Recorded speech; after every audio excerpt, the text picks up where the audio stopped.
आप सभी प्रिय छात्र छात्राओं, विद्यार्थियों एवं श्रोताओं का हार्दिक स्वागत और अभिनंदन। मैं doctor S Tiwari, government college Pithora, Chhattisgarh से। हम बात कर रहे हैं कंपनी एवं देसी रियासतों के साथ संबंधों के विषय में। अधीनस्थ संघ की नीति 1858 से 1919 तक या 1947 तक, 1919 तक कहा जाता है किंतु 1947 तक की चर्चा हम करेंगे। 1857 की क्रांति के पश्चात से जो नीति अंग्रेजों ने प्रारंभ की थी देसी रियासतों के प्रति, उस नीति पर विस्तार पूर्वक चर्चा करेंगे। सबसे पहले हम पृष्ठभूमि देख लेते हैं। 1857 की क्रांति के पश्चात भारतीय रियासतों और अंग्रेजों के संबंध में युगांतरकारी परिवर्तन आया था। बड़ा परिवर्तन आया था। कंपनी के हाथ से सत्ता ब्रिटिश पार्लियामेंट के हाथ में चली गई थी। आप सभी को ज्ञात है कि ईस्ट इंडिया कंपनी थी, जो मूल रूप से व्यापारिक कंपनी थी और 31 दिसंबर सन 1600 को स्थापित हुई थी। इसने भारत में व्यापार शुरू किया था, किंतु 1757 के प्लासी युद्ध के पश्चात और बक्सर युद्ध के पश्चात इलाहाबाद की संधि के साथ ही उसने राजनीतिक कार्य भी भारत में शुरू कर दिए थे। कंपनी के द्वारा यह कार्य 1857 की क्रांति तक राजनीतिक या प्रशासनिक कार्य भी किया गया। इसके पश्चात बड़ा परिवर्तन आया, उसकी हम चर्चा करेंगे। कई भारतीय नरेशों के द्वारा 1857 की जो क्रांति हुई थी उस समय अंग्रेजों का साथ दिया गया था। उसके उपलक्ष्य में उन्हें अनेक पद, सम्मान और भू क्षेत्र प्रदान किए गए थे। विद्रोह की घटना से अंग्रेजों ने यह अनुभव किया कि भारतीय नरेशों को असंतुष्ट करके उन पर शासन किया जाना संभव नहीं है। इस कारण से 1858 में महारानी विक्टोरिया ने घोषणा की कि ब्रिटिश क्राउन ने भारतीय राजसत्ता अपने हाथ में ले ली है और भारतीय नरेशों के साथ कंपनी द्वारा की गई संधियों का पूर्णता के साथ पालन किया गया या किया जाएगा। इस प्रकार कानूनी तौर पर तो अंग्रेजों और भारतीय नरेशों के संबंधों में तुरंत कोई बड़ा परिवर्तन तो नहीं दिखा, किंतु यह घोषणा अवश्य थी, या हम ये कहें कि कंपनी के हाथ से शासन की बागडोर निकल गई। अब वह ब्रिटिश पार्लियामेंट के हाथों में चली गई। यद्यपि कोई बड़ा परिवर्तन इस समय व्यवहारिक तौर पर देखने को नहीं मिला, क्योंकि अभी भी वही अधिकारी थे, तुरंत पूरे अधिकारी बदले नहीं गए, लेकिन बड़े स्तर पर परिवर्तन धीरे धीरे प्रारंभ हो गया और शासन सत्ता ईस्ट इंडिया कंपनी के हाथ से निकलकर पूर्णतः ब्रिटिश पार्लियामेंट के नियंत्रण में या ब्रिटिश क्राउन के अधीन चली गई थी। यह बड़ा परिवर्तन था। अब हम देखेंगे कि महारानी विक्टोरिया ने 1857 की क्रांति के पश्चात क्या घोषणा की थी। एक घोषणा उन्होंने की 1858 में। भारत सरकार की नवीन शासन नीति का उल्लेख इसमें किया गया। इसमें कहा गया कि भारतीय नरेशों के राज्य अंग्रेजी साम्राज्य में अब नहीं मिलाए जाएंगे। विलय की नीति का त्याग किया गया, ये कहा गया। हड़प नीति का त्याग कर दिया गया। भारतीय नरेशों को दत्तक पुत्र ग्रहण करने का अधिकार दिया गया और राज्यों के साथ की गई संधियों के पालन की बात कही गई। राजकीय सेवाओं में जाति धर्म का भेद नहीं किए जाने की घोषणा भी की गई। योग्यता के आधार पर सभी को समान रूप से पद प्राप्त होंगे, ऐसी घोषणा की गई। इस घोषणा से निम्न तथ्य स्पष्ट हुए, या नीति में की जो विशेषता थी 1857 के पश्चात, वो इस प्रकार थी। प्रथम, अंग्रेज सरकार को भारतीय राज्यों को अंग्रेज साम्राज्य में विलय नहीं करेगी, ये घोषणा की गई। द्वितीय, भारतीय नरेशों को किसी भी बालक को उत्तराधिकारी के रूप में दत्तक पुत्र या गोद लेने का अधिकार है, इसकी घोषणा की गई। तृतीय, अंग्रेज कंपनी की सरकार और भारतीय नरेशों के बीच जो भी संधि और समझौते पहले किए गए हैं, अंग्रेज सरकार उनका सम्मान करेगी, उनका पालन करेगी।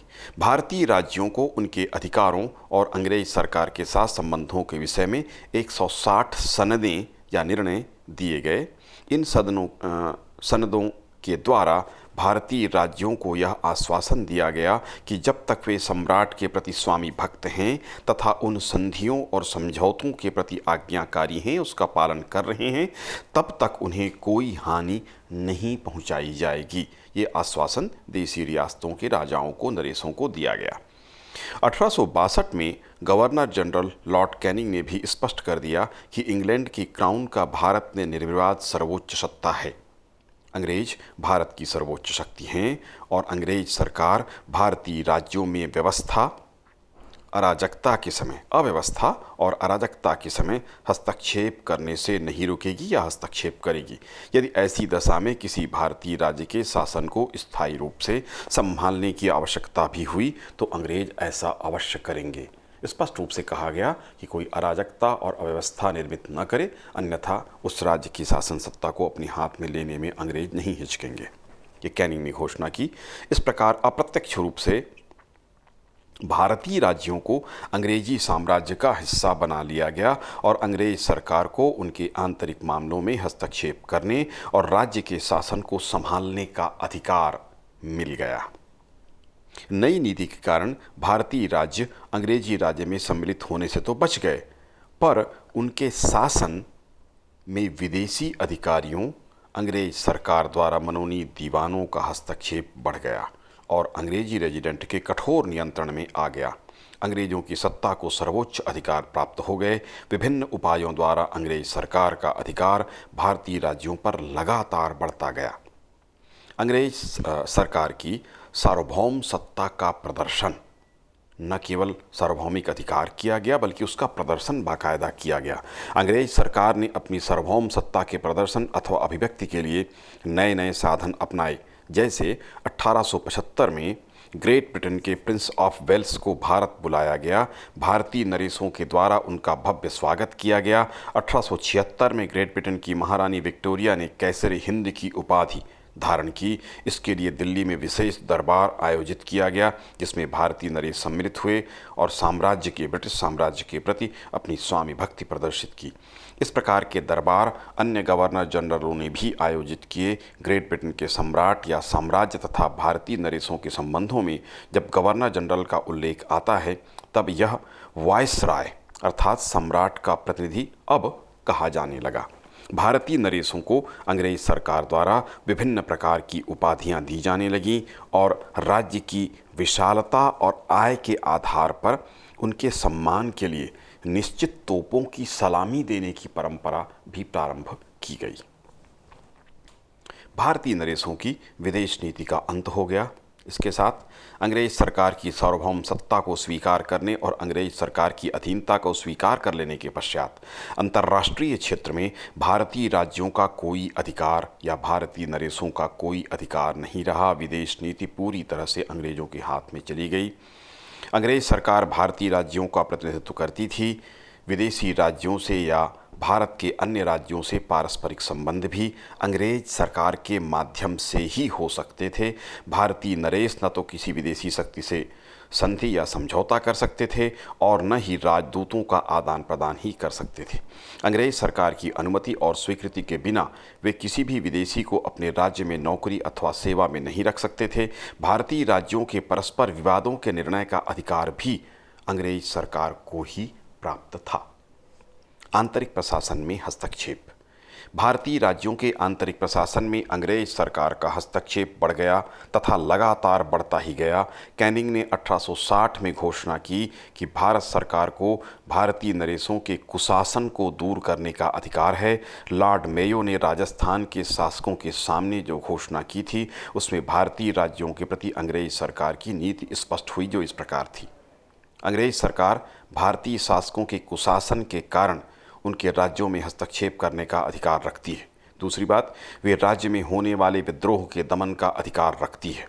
और तीसरी बात, अंग्रेज सरकार राज्य में गृहयुद्ध नहीं होने देगी। अगर ऐसी परिस्थिति होगी तो वह सीधा हस्तक्षेप करेगी। ये मेयो की घोषणा से राजस्थान में बातें स्पष्ट हुई थी। उत्तराधिकारियों के निर्णय का अधिकार। 1891 में घोषणा की गई कि अंग्रेज सरकार का यह अधिकार और कर्तव्य है कि वह अपनी अधीन संरक्षित राज्य के उत्तराधिकारियों का निर्णय करे।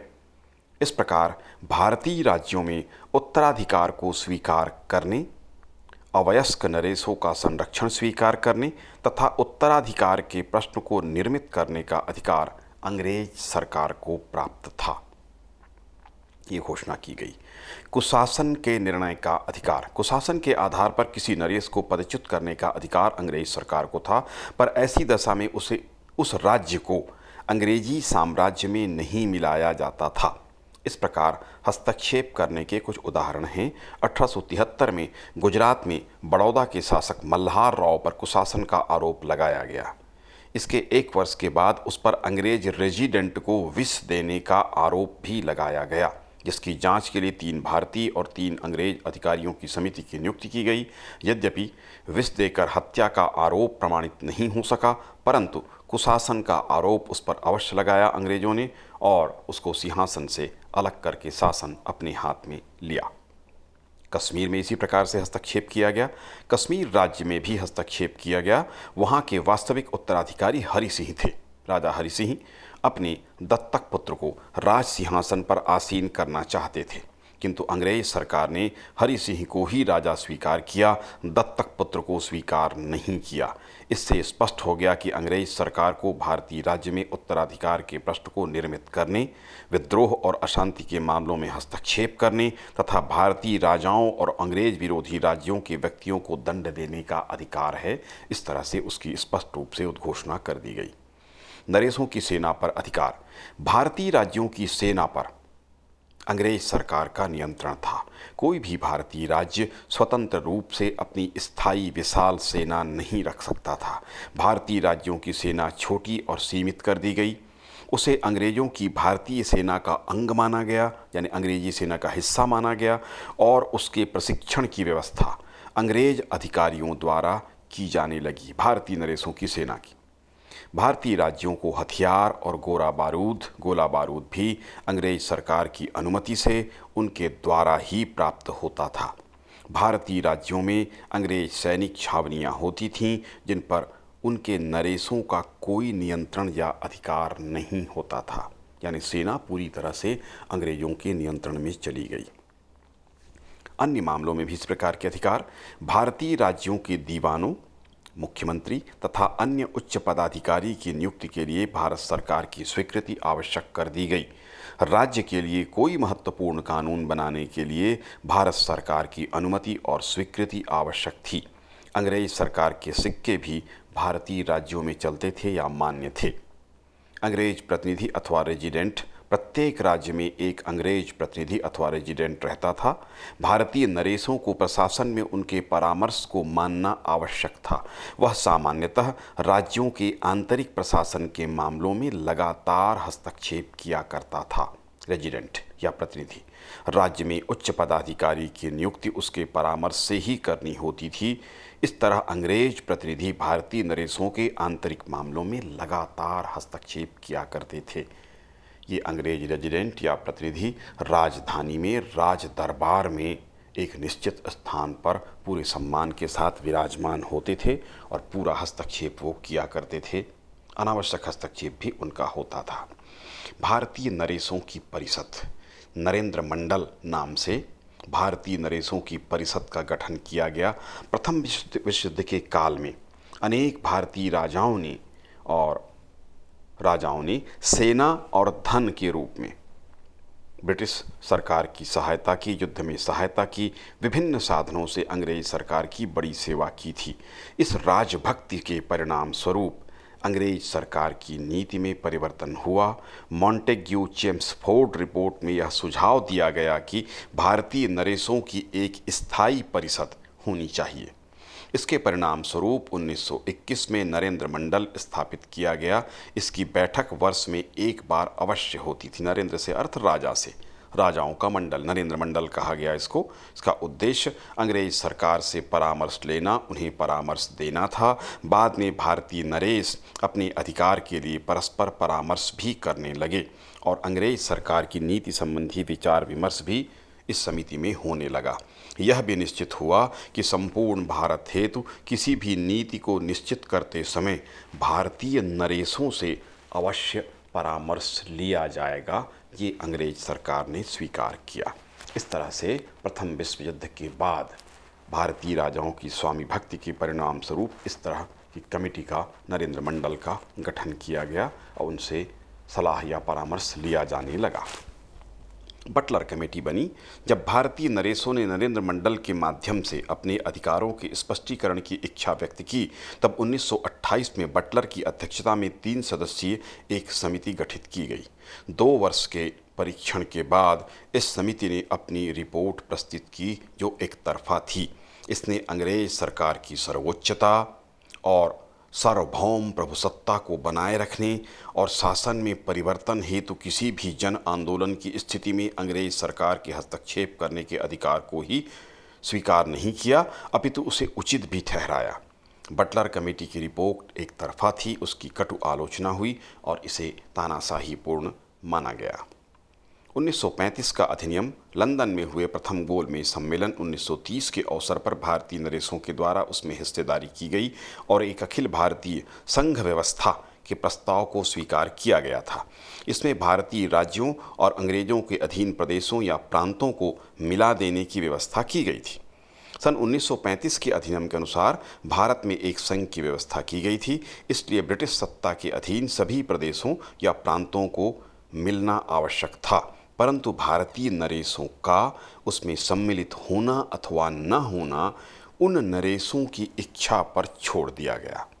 प्रस्तावित संघीय सरकार का नियंत्रण ब्रिटिश प्रदेशों पर एक समान था, परंतु भारतीय नरेशों पर विभिन्न कारणों से 1935 के अधिनियम द्वारा आयोजित संघ सरकार स्थापित नहीं हो सकी, यानी भारतीय नरेशों को इस संघ में स्पष्ट रूप से शामिल नहीं किया गया, उनके ऊपर छोड़ दिया गया। सत्ता हस्तांतरण की विभिन्न योजनाएं एवं भारतीय राज्य भारतीयों को आधिकारिक सत्ता प्रदान करने हेतु अनेक योजनाएं ब्रिटिश सरकार के द्वारा बनाई गईं स्वाधीनता के पूर्व, जिनमें क्रिप्स मिशन 1942, देवल योजना 1945, कैबिनेट मिशन योजना 1946 और अंत में 3 जून 1947 को माउंटबेटन योजना की घोषणा की गई। इस समय भारत के विभाजन का निश्चय अंग्रेजों द्वारा किया जा चुका था तथा देसी रियासतों को यह अधिकार दिया गया कि वे चाहें तो पाकिस्तान में अथवा भारत में मिलें। अथवा इसके अलावा उनको यह भी अधिकार दिया गया कि वो अगर न चाहें तो किसी भी राज्य में न मिलें, यानी न तो भारत में न पाकिस्तान में, वे स्वतंत्र रहने का निर्णय भी कर सकते हैं, स्वतंत्र अस्तित्वमान रह सकते हैं। इस समय भारत में 565 राज्य थे। इस तरह 15 अगस्त 1947 को भारत स्वाधीन हुआ। ज़्यादातर भारतीय रियासतें स्वतंत्र रहना चाहती थीं। इन परिस्थितियों में भारत राष्ट्र के निर्माण में बड़ा अवरोध उत्पन्न हो गया। इन परिस्थितियों में स्वतंत्र भारत में देसी रियासतों का विलय किस प्रकार हुआ, इस पर हम चर्चा करेंगे। ये बड़ा गुरुतर उत्तरदायित्व था। इस कार्य को तत्कालीन गृह मंत्री सरदार वल्लभ भाई पटेल के द्वारा निभाया गया। बड़ा महान कार्य उनके द्वारा ये किया गया था। 565 देसी रियासतों को, जिनमें से ज़्यादातर भारतीय संघ में जो सम्मिलित नहीं होना चाहते थे, उनको मिलाने के लिए कूटनीतिक राजनीतिक तरीके से उनको संगठित किया गया। स्थान स्थान पर उन्होंने सभाएं की, राजाओं से चर्चा की, कमेटियां बनाई और लगातार श्रम करते रहे और पूरे 565 राज्यों को उन्होंने भारतीय संघ में मिला लिया। जिन देसी नरेशों ने विरोध किया, पहले उन्हें समझाइश दी गई और न मानने पर दबावपूर्वक भी उनको भारतीय संघ में सम्मिलित किया गया और यह कार्य अति आवश्यक भी था। जैसे हैदराबाद ने मिलने से मना कर दिया था, इस कारण से पुलिस हस्तक्षेप वहाँ पर किया गया। सरदार वल्लभ भाई पटेल को इसलिए लौह पुरुष की संज्ञा भी दी जाती है कि उन्होंने एक महान कार्य संपादित किया गया था उनके द्वारा। ये बड़े आश्चर्य की बात है कि भारतीय इतिहास में और न ही हमारे पाठ्यक्रम में इस तरह का कोई चैप्टर है जिसमें सरदार वल्लभ भाई पटेल के द्वारा जो इतना महत्वपूर्ण कार्य किया गया था। अन्यथा भारत बिखरा हुआ होता। 565 में अगर 100 राज्य भी अलग होते, 10-5 भी अलग होते, तो ये बड़े संकट की स्थिति होती। किंतु सरदार वल्लभ भाई पटेल ने अपनी नीति कुशलता से और दृढ़ता के कारण सफलता प्राप्त की और सभी को पहले समझौते से, समझाइश और न मानने पर दबाव डालकर पूरे भारतीय संघ के गठन में उनको सम्मिलित करके भारतीय राष्ट्र का निर्माण किया गया। ये उनका बहुत ही महत्वपूर्ण योगदान था हमारे देश के लिए, जिसकी चर्चा इतिहास में नहीं होती है। ये बड़ी दुखद बात है इतिहास के विद्यार्थी होने के नाते हम सभी को और आप सभी को यह स्पष्ट रूप से ज्ञात होना चाहिए कि सरदार वल्लभ भाई पटेल का यह कार्य महान कार्य था। अन्यथा भारत बिखरा हुआ होता और अलग अलग राज्य, देसी राजा, क्योंकि स्वाभाविक है जो अधिकार देसी रियासतों को, देसी नरेशों को प्राप्त थे, वो भारतीय संघ में सम्मिलित होने के साथ उनके अधिकार समाप्त हो रहे थे। तो कोई भी राजा अपने अधिकार को क्यों छोड़ना चाहता? और ये अधिकार अंग्रेजों ने उनको दे दिया था कि आप अगर चाहें तो भारत में मिले, भारतीय संघ में, चाहें तो पाकिस्तान के साथ चले जाएं और ना चाहें तो स्वतंत्र रह सकते हैं। किंतु यह व्यवहारिक कदम नहीं था। व्यवहारिक कदम सरदार पटेल, वल्लभ भाई पटेल के द्वारा निभाया गया और इन 565 देसी नरेशों को, राजाओं को उन्होंने भारतीय संघ में सम्मिलित किया। दृढ़तापूर्वक उन्होंने कार्यवाही की थी जो बहुत महत्वपूर्ण थी।